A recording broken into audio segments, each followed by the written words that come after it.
আচ্ছা বলুন তো, খাসির মাংসের কোন অংশটা আপনাদের সবচেয়ে বেশি পছন্দ?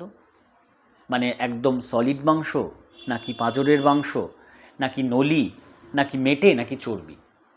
আমার সবচেয়ে পছন্দ মেটে। আর বলবেন না, আমার এক বান্ধবী, তার সাথে এই মেটের ভাগ নিয়ে যে আমাদের কি ঝামেলা হতো, মানে এখনও হয়, সে আপনাকে বলে বোঝাতে পারবো না।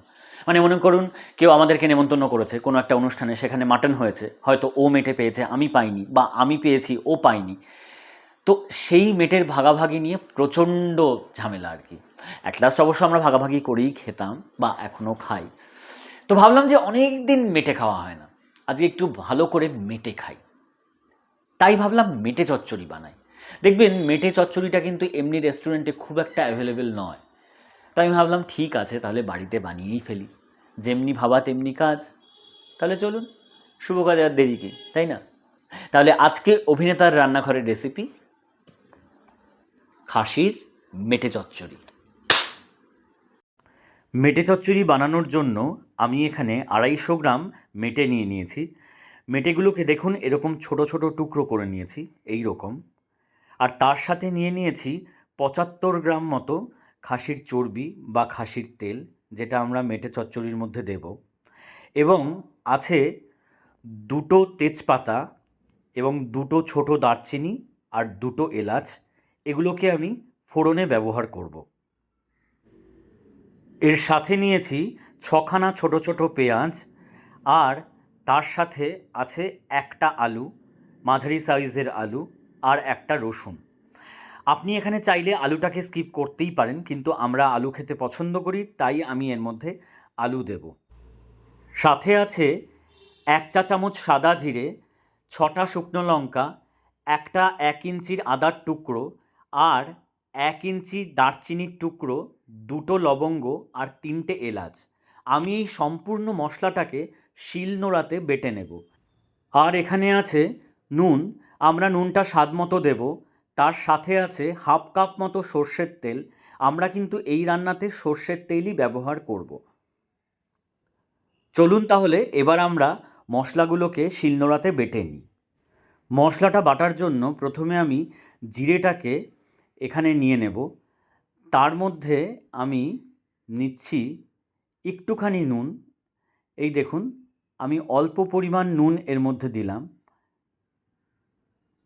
আর তারপর আমি এর মধ্যে 2 চামচ মতো জল দেব। এই যে দেখুন, জল খুব বেশি দেবার দরকার নেই, 2 চামচ জল দেব। তারপরে মশলাটা বেটে নেব।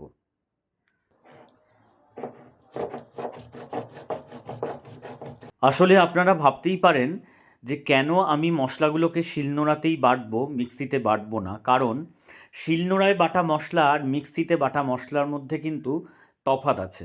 শিলনোড়ায় মশলা বাটলে সেটার একটা আলাদা ফ্লেভার হয়, যেটা মিক্সিতে বাটলে সেরকম হয় না।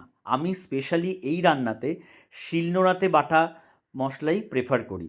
এই দেখুন, শুকনো লঙ্কাটা আমাদের বাটা প্রায় হয়ে গিয়েছে, জিরেও আমরা বেটে নিয়েছি। সিমিলার ওয়েতে আমরা আদা এবং গরম মশলাটা বেটে নেব। আমাদের মশলা বাটা কিন্তু একদম কমপ্লিট।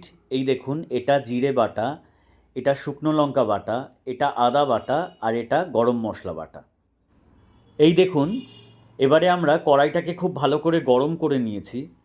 তারপরে আমি এর মধ্যে আমরা যে 1/2 কাপ তেল নিয়েছিলাম তার অর্ধেকটা এর মধ্যে ঢেলে দিচ্ছি, এইভাবে। এইবার তেলটাকে খুব ভালো করে গরম করে নেব। দেখুন, তেলটা গরম হয়ে গিয়েছে খুব ভালো করে। আর আমরা যে একটা আলু নিয়েছিলাম, সেই আলুগুলোকে এরকম ছোট ছোট টুকরো করে কেটে নিয়েছি। এই গরম তেলে এবার আলুগুলোকে আমরা ভেজে নেব। এরপর এর মধ্যে আমি দিয়ে দিচ্ছি 1/2 চা চামচ নুন, আর তারপর দিচ্ছি 1/2 চা চামচ হলুদ। এরপর আমি আলুটাকে খুব ভালো করে ভেজে নেব।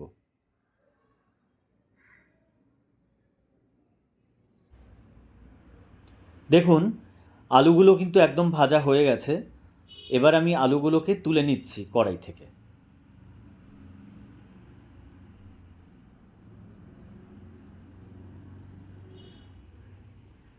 এরপর এই গরম তেলের মধ্যে আমি বাকি তেলটা দিয়ে দিলাম। এবং তেলটাকে গরম করে নিচ্ছি। তেল গরম হয়ে গিয়েছে। এবারে আমি এর মধ্যে ফোড়ন দিয়ে দিচ্ছি 2টো দারচিনির টুকরো, 2টো শুকনো লঙ্কা, 2টো তেজপাতা আর 2টো ছোটো এলাচ। ফোড়নটা দিয়ে দেওয়ার পর আমি পেঁয়াজগুলোকে এইরকম ঝিরিঝিরি করে কেটে রেখেছিলাম, আমি পেঁয়াজগুলো এই তেলের মধ্যে ছেড়ে দিলাম। 1 থেকে 2 মিনিট পর পেঁয়াজগুলো ভাজা ভাজা হয়ে গেলে এর মধ্যে আমি ছাড়িয়ে রাখা রসুনের কোয়াগুলো দিয়ে দিলাম। তারপরে আমি এর মধ্যে দিচ্ছি 1/2 চা চামচ নুন এবং 1/2 চা চামচ হলুদ। নুন এবং হলুদ দেওয়ার পর আমি বেশ কিছুক্ষণ সময় ধরে এই পুরো জিনিসটাকে আরেকটু কষিয়ে নেব। এই দেখুন, এইভাবে আমি পেঁয়াজ এবং রসুনটাকে কষিয়ে নিলাম। কষিয়ে নেওয়ার পর এবার আমি বাটা মশলাগুলো এর মধ্যে দিয়ে দেব। প্রথমে আমি দিচ্ছি আদা বাটা, এই আদা বাটা দিলাম আমি। তারপরে দিচ্ছি শুকনো লঙ্কা বাটা। এরপরে দিয়ে দিচ্ছি বেটে রাখা জিরে। এই যে জিরে বাটাটা আমি পেঁয়াজ এবং রসুনের মধ্যে দিয়ে দিলাম।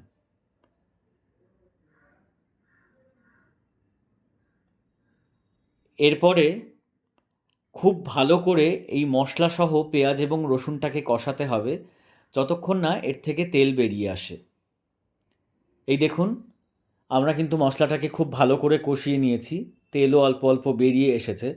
এবার এর মধ্যে আমি 1খানা টমেটো কুচি দিয়ে দিচ্ছি। টমেটো কুচিটা দেওয়ার পর আমি এটাকে কিছুক্ষণ নাড়াচাড়া করে এর মধ্যে আমরা যে খাসির তেলটা রেখেছিলাম সেখান থেকে 1/3 পরিমাণ চর্বি এর মশলার মধ্যে দিয়ে দিলাম। দিয়ে দেওয়ার পর আবার এটাকে ভালো করে কষিয়ে নেব।